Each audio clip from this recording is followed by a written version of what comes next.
ಚನ್ನಪಟ್ಟಣದಲ್ಲಿ ಡಿಕೆ ತ್ರಿಶೂಲ ವ್ಯೂಹ. ಕಮಲದಳಕ್ಕೆ ಶುರುವಾಯಿತು ಡಬಡಬ. ಸಿಪಿವೈಗೆ ಇದೆಂಥ ಸಂಕಷ್ಟ ನೋಡಿ.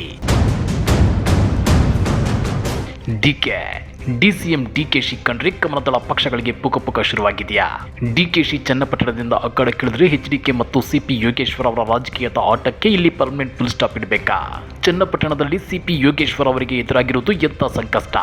ಅಷ್ಟಕ್ಕೂ ಏನಿದು ಡಿಸಿಎಂ ಡಿಕೆ ಶಿವಕುಮಾರ್ ತ್ರಿಶೂಲ ವ್ಯೂಹ ಅಂದ್ರ ಅದನ್ನ ಡೀಟೇಲ್ ಆಗಿ ತೋರಿಸ್ತೀವಿ. ಆದ್ರೆ ಅದಕ್ಕಿಂತ ಮೊದಲು ಹಲೋ ಕನ್ನಡ ಯೂಟ್ಯೂಬ್ ಚಾನಲ್ ಅನ್ನು ಸಬ್ಸ್ಕ್ರೈಬ್ ಮಾಡ್ಕೊಳ್ಳಿ. ಹಾಗೇನೇ ಪಕ್ಕದಲ್ಲಿರೋ ಬೆಲ್ ಬಟನ್ ಅನ್ನು ಪ್ರೆಸ್ ಮಾಡಿ. ಡಿಕೆ ಶಿವಕುಮಾರ್ ಇವರು ಇಡೋ ಪ್ರತಿ ಹೆಜ್ಜೆ ಪ್ರತಿ ನಿರ್ಧಾರವು ಚದುರಂಗ ದಾಟದಂತೆಯೇ ಇವೆ. ಹೀಗಾಗಿನೇ ಡಿಕೆ ಶಿವಕುಮಾರ್ ಅವರು ಆಗಾಗ ಹೇಳ್ತಾನೆ ಇರ್ತಾರೆ, politics is not A football, it is A chess game ಅಂತ. ಯಾವ ಪಾನನ್ನ ಯಾವಾಗ ಹೇಗೆ ಮೂವ್ ಮಾಡಬೇಕು ಅನ್ನೋದು ನನಗೆ ಚೆನ್ನಾಗಿ ಗೊತ್ತಿದೆ ಅಂತ ಹೇಳ್ತಿರ್ತಾರೆ.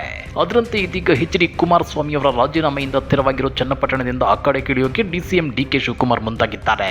ಜೊತೆಗೆ ಇಲ್ಲಿ ಗೆಲ್ಲೋ ಮೂಲಕ ಚನ್ನಪಟ್ಟಣವನ್ನ ಶಾಶ್ವತವಾಗಿ ಕಾಂಗ್ರೆಸ್ ಭದ್ರಕೋಟೆ ಮಾಡಿಕೊಳ್ಳೋ ಭರ್ಜರಿ ಪ್ಲಾನ್ ಕೂಡ ನಡೀತಾ ಇದೆ. ಅದಕ್ಕೆ ಡಿಕೆಶಿ ತ್ರಿಶೂಲ ವ್ಯೂಹವನ್ನ ಹೆಣೆದಿದ್ದಾರೆ. ಹಾಗಾದ್ರೆ ಏನದು ತ್ರಿಶೂಲ ವ್ಯೂಹ ಅಂತ?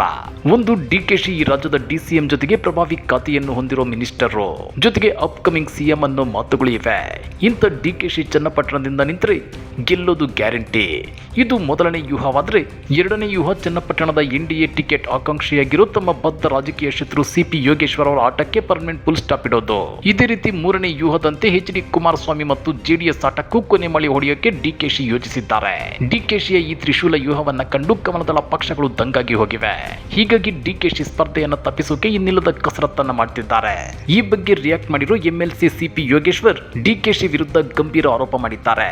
ಡಿಕೆ ಶಿವಕುಮಾರ್ ಚನ್ನಪಟ್ಟಣಕ್ಕೆ ಬರೋದಾದ್ರೆ ಸ್ವಾಗತ, ಆದ್ರೆ ಉಪಚುನಾವಣೆಯನ್ನು ಅಕ್ರಮದಿಂದ ಗೆಲ್ಲಲು ಅವರು ಈಗಿನಿಂದಲೇ ತಯಾರಿ ಮಾಡುತ್ತಿದ್ದಾರೆ. ಕ್ಷೇತ್ರದಲ್ಲಿ ಒಂದು ಕೋಮಿನ ಜನಾಂಗದ 6,000 ಮತಗಳನ್ನ ಸೇರ್ಪಡೆಗೊಳಿಸಬೇಕು ಅಂತೇಳಿ ತಾಲೂಕು ಮಟ್ಟದ ಅಧಿಕಾರಿಗಳಿಗೆ ಆದೇಶ ನೀಡುತ್ತಿದ್ದಾರೆ ಅಂತೇಳಿ ಆರೋಪಿಸಿದ್ದಾರೆ. ಜೊತೆಗೆ ಪ್ರಜಾಪ್ರಭುತ್ವ ವ್ಯವಸ್ಥೆಯಲ್ಲಿ ಯಾರು ಎಲ್ಲಿ ಬೇಕಾದರೂ ನಿಲ್ಲಬಹುದು, ಆದ್ರೆ ಚುನಾವಣೆ ಯಾವುದೇ ಅಕ್ರಮಗಳಿಲ್ಲದೆ ಪಾರದರ್ಶಕವಾಗಿ ನಡೆಯಬೇಕು ಎಂಬುದೇ ನಮ್ಮ ಆಗ್ರಹ. ಈಗಾಗಲೇ ತಾಲೂಕಿಗೆ ಬಂದಿರುವ ಡಿಕೆ ಶಿವಕುಮಾರ್ ಅಧಿಕಾರಿಗಳಿಗೆ ಧಮಕಿ ಹಾಕುವ ಕೆಲಸಕ್ಕೆ ಮುಂದಾಗಿದ್ದಾರೆ.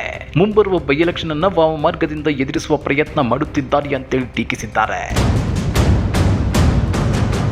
ಇತ್ತೀಚೆಗೆ ಚನ್ನಪಟ್ಟಣದ ತಾಲೂಕು ಪಂಚಾಯಿತಿ ಸಭಾಂಗಣದಲ್ಲಿ ನಡೆದ ಸಭೆಯಲ್ಲಿ ಸರ್ಕಾರಿ ಅಧಿಕಾರಿಗಳಿಗೆ ಮೊಬೈಲ್ ಹೊರಗಿಟ್ಟು ಬರಬೇಕು ಅಂತೇಳಿ ಡಿಸಿಎಂ ಡಿಕೆ ಶಿವಕುಮಾರ್ ಸೂಚನೆ ನೀಡಿದ್ರು. ಜೊತೆಗೆ ಮಾಧ್ಯಮದವರನ್ನು ಹೊರಗಿಟ್ಟು ಸಭೆ ಮಾಡಿದ್ರು. ಇದರ ಅವಶ್ಯಕತೆ ಏನಿತ್ತು? ಅದೇನವರ ಖಾಸಗಿ ಕಾರ್ಯಕ್ರಮವಲ್ಲ. ಸಾರ್ವಜನಿಕರ ಸೇವೆ ಮಾಡುವ ಜಾಗದಲ್ಲಿ ಅಧಿಕಾರಿಗಳಿಗೆ ಧಮಕಿ ಹಾಕಿ ವಾಮಮಾರ್ಗದಲ್ಲಿ ಉಪಚುನಾವಣೆ ಗೆಲ್ಲುವ ಹುನ್ನಾರ ಅಂತೇಳಿ ಎಂಎಲ್ಸಿ ಸಿಪಿ ಯೋಗೇಶ್ವರ್ ಆಕ್ರೋಶ ವ್ಯಕ್ತಪಡಿಸಿದ್ದಾರೆ. ಮತ್ತೊಂದು ಕಡೆ ಬಿಜೆಪಿ ಶಾಸಕ ಸುರೇಶ್ ಕುಮಾರ್ ಅವರು ಕೂಡ ಅಸಮಾಧಾನ ಹೊರಹಾಕಿದ್ದಾರೆ. ಈಗ ಶಾಸಕ ಸ್ಥಾನ ಖಾಲಿಯಾಗಿರುವ ಚನ್ನಪಟ್ಟಣ ಕ್ಷೇತ್ರದಿಂದ ಡಿಸಿಎಂ ಡಿಕೆ ಶಿವಕುಮಾರ್ ಉಪಚುನಾವಣೆಗೆ ನಿಲ್ಲುವ ಅಗತ್ಯವೇನಿದೆ? ಇತಿಹಾಸದಲ್ಲಿ ಓರ್ವ ವ್ಯಕ್ತಿ ತನ್ನ ರಾಜಧಾನಿಯನ್ನ ದೆಹಲಿಯಿಂದ ಸಾವಿರಾರು ಮೈಲಿ ದೂರದ ಮಹಾರಾಷ್ಟ್ರದಲ್ಲಿನ ದೌಲತಾಬಾದ್ಗೆ ಬದಲಾಯಿಸಿದ್ದ. ಆನಂತರ ಮತ್ತೆ ದೌಲತಾಬಾದ್ನಿಂದ ದೆಹಲಿಗೆ ವಾಪಸ್ ರಾಜಧಾನಿಯನ್ನ ತಂದ. ಇತಿಹಾಸದಲ್ಲಿ ಈ ವಿಲಕ್ಷಣ ವ್ಯಕ್ತಿ ಹೆಸರು ಯಾವಾಗಲೂ ನೆನಪಿರುತ್ತೆ. ಇದನ್ನೇ ತುಘಲಕ್ ದರ್ಬಾರ್ ಅನ್ನೋದು ಅಂತೇಳಿ ಡಿಸಿಎಂ ಡಿಕೆ ಶಿವಕುಮಾರ್ ವಿರುದ್ಧ ಕಿಡಿಕಾರಿದ್ದಾರೆ.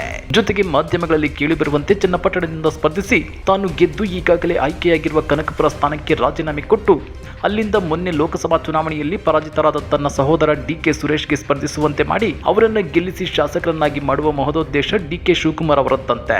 ಇದಕ್ಕೆ ಏನ್ ಹೇಳಬೇಕು?